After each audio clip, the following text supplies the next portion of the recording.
Drew, throughout your career, you've been able to kind of block out the noise. Is this more noise than usual this week? What are you talking Record. about?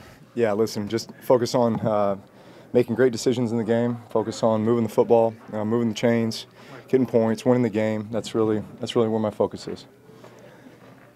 Do you talk to Peyton this week? Do you think he'll reach out to you? Will he be there? Just don't worry about it. I have no idea. I'm locked in on the game. Is it kind of surprising to think that so many yards have happened? Sorry to keep asking about it, but I think it's going to be something you deal with all week. Just going back to when you first got here and just how historic this is. Of course, it's crazy. Never would have dreamed, but just extremely grateful, thankful, obviously, for the opportunity to be here, and just excited about the opportunity that we have as a team for this year, this season, this game. What do you think Mark does to open up the passing game, or does he? Yeah. Does he fit in this week? I mean, everywhere. He's such a productive player. He's a guy who's so versatile. He's all-purpose. Obviously, I feel like Alvin is too. Man, the compliment of the two of them. I think you saw what we were able to do with those guys at the end of last year. So, hopefully, we'll pick up right where he left off. Obviously, got a ton of trust and confidence in him, and the game plan always gears itself in a lot of different ways. Where guys are going to get opportunities, and then we'll see what we're getting in the game. But obviously, he'll be a part of that. Drew, what's Washington doing well defensively? They're not giving up a whole lot of points or yards. Yeah, they're a stout defense. Really good up front. Strong, powerful. The backers are very solid. Secondary is very talented. So, man, all the way around, they're just a really good defense. It's playing really well. Not giving up big plays, not giving up points, getting pressure on the quarterback, getting turnovers. I mean, they're just doing all the things well that good defenses do. Drew, in the course of a career, and I know you have goals, Yep. did the individual things stand out to you that much or not? No, I mean, listen, I think when it's all said and done, I think it just it speaks to the longevity, if anything. And it says a lot about the teams I've been on, the coaches I've had a chance to play with, and the teammates, the players. I mean, everybody has a hand in this, and I hope they know that. Was there a time in your career when you thought this particular record was attainable, though? Was there like? No, I mean, no. I never thought about it. I never even thought, hey, I'm going to have to play this many years in order to accomplish something like that. I mean, I think I told you guys that when my first NFL game in the preseason was at Miami back in 2001, and I remember walking in the stadium for the first time and looking up in the Ring of Honor and seeing Dan Marino's name and every passing record next to it, that is in that Ring of Honor there, and just looking at those numbers just mind-boggled. Just saying, man, how long do you have to play in order to accomplish something like that? And at the time, I was just hoping to solidify the backup position, and eventually maybe one day be a starter. So to be sitting here 18 years later within, striking distance, and, that record was broken a few times, from that moment, right? Brett Favre, Peyton, and so it's just kind of mind-boggling. Speaking of longevity, you're the last guy from your draft class still playing. Does that mean anything to you to be able to? Yeah, I mean, listen, I take pride in that, absolutely. Again, you just, I kind of had benchmarks when I first got in the league, right? And first and foremost, it was just to find a way to become a starter, earn that spot, earn that right. Man, that's saying something. And then, you start playing, and maybe you have a couple good games. You think maybe I could be good enough to lead this team to the playoffs, and then maybe I could be good enough to make a Pro Bowl, and then, maybe I could scratch and claw and play 10 years. Get to double digits. Man, wouldn't that be something? And then you reassess. Once you hit those goals, once you hit those benchmarks, and just keep setting them, make them realistic, but make them where you really got to work for them, and snap your fingers, and here you are. Drew, I know Joel asked you the other night about doing it at home and probably better in the room, but you talk about all the people that were a part of it. Yeah. Does that make it cool that a lot of people who've been around for this whole ride can celebrate in the moment? It absolutely does. It absolutely does, and I hope they all know that. I mean, again, for me, this is not a time for reflection. For me, it's focusing on the game, focusing on what to do to win the game, doing my job, being the best decision maker that I can, putting us in the best position to succeed and put us in a position to win the game. And I think when my career is all said and done, I'll have a chance to really reflect and really reach out and thank those who have had such a strong impact on my career and my life as a result. But I do hope they all know what a big part of this they are. How much is it? I know that your teammates obviously love and respect you. Was it something they were focused on or talked about or paid attention to in 2011 when you broke Marino's record? Do you think you have to acknowledge it with them to Yeah. keep them focused on the game? Nobody said anything to me before it, but after the fact, it seemed like everybody in the world on the sideline knew how many yards were needed, except for me. My mind did not want to go there; just wanted to play ball.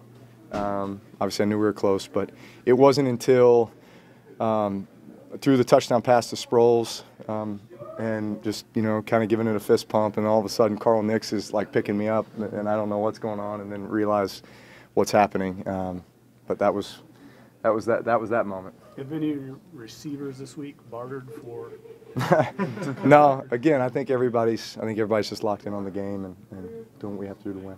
You mentioned all the receivers and how many just offensive players and people that you've been coached by, have a hand in this. But from your kiddos' standpoint, from your family's standpoint, like, is this something that they're thinking about or talking about? No, they're not talking about it.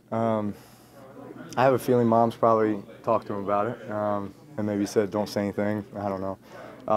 I mean, they're just kids. They're happy-go-lucky. They're innocent. They, when Dad gets home, I'm just Dad. They, of course, they want to play catch. They want to, make diving one-handed catches on the couch and all that other stuff. I'll probably, try to sit down and watch 15 or 20 minutes of the game tonight with them. The Colts-Patriots game. Just those are some of our kind of moments together, and they ask questions about the game and players, and we'll reenact plays, and just those are great moments for me, for us. Is it going to be meaningful though to know that they have this memory when they haven't been able to? I mean, some of them weren't born when you broke the 11 record. That they will have a memory of this. Yeah. Again, let's have it happen first, and then we can talk about all this stuff. Hey, Freddie Jones says his best. What do you remember about that first touchdown pass? I actually remember that pretty vividly. That game itself is kind of a blur. That was my first action in a regular season game that you're referring to, just in case anybody else doesn't know. So 0-1, Kansas City Chiefs, Flutie gets hurt, I come in, and that was a touchdown pass at the end of the game to go ahead. We were down 19-0 and then take the lead 2019 with that pass. But I remember vividly because breaking the huddle, it was like, man, if we get this coverage, this is a touchdown. And sure enough, we get the coverage. And it was just, it was like the image that I had in my mind is exactly what happened. And that was just an extremely memorable moment based upon everything else that happened in that game. I mean, my head was spinning, rookie, first game, I just remember the nerves and the butterflies. But once we got settled in, it was fun. Drew, I know it goes without saying, but can you speak to how big Sean has been in all of this and his offense and just coming here? I mean, it seemed like everything just kind of fell into place. Yeah. Again, a lot of this is stuff that and more will be added at the very, very end, But I mean, listen, I wouldn't be here without Sean Payton. I mean, if there's one person who, I mean, listen, he was coming here as a first-time head coach, and it was his job to go out and get his quarterback, right? And he chose me, and why he chose me, I don't know. I'm coming off the shoulder injury. Many said I might not play again. I mean, even I doubted myself at times. As confident a person as I am, and yet his belief in me gave me all the confidence in the world and the sense of responsibility that, man, I owe it to him as much as anybody, to come back and prove him right. And then obviously the evolution of what we've been able to accomplish over the last 13 years together, and hopefully more. It's a dream come true. As far as I know that, Saints Redskins isn't exactly a traditional rivalry, but y'all have played some crazy games. 09 last year. I think you're just 2-4 against them, and both wins are in OT. 09 and last year. Yeah. It's it's crazy, and my only win against them in San Diego was in overtime. So it's just one of these. It's just been like that, right? Yeah. Whether it's here or whether it's there, it just it seems to always boil down to having to post some sort of miraculous comeback. I mean, listen, they're a great football team. They're doing some great things on both sides of the ball this year. Obviously, they came to this year with high expectations, just like we did. So And it should be a great matchup. Drew, how about Alex Smith? How well do you know him? Yeah. How much have you followed his career? I know Yeah, he's probably one of my favorite guys in the league, quarterbacks, to watch, and just knowing him and knowing the type of guy he is. And, you know, I think also just knowing the road that he's traveled, you know, he's had to overcome, you know, a lot, I think early in his career, and just overcome an injury and, man, just battling. He's a tough guy, extremely intelligent, very talented. I mean, you talk about versatile, and for a guy that's, you know, I'm not sure what year he's going into, but 14 maybe.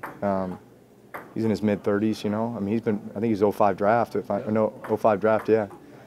High school teammate of Reggie Bush, Helix High School, San Diego.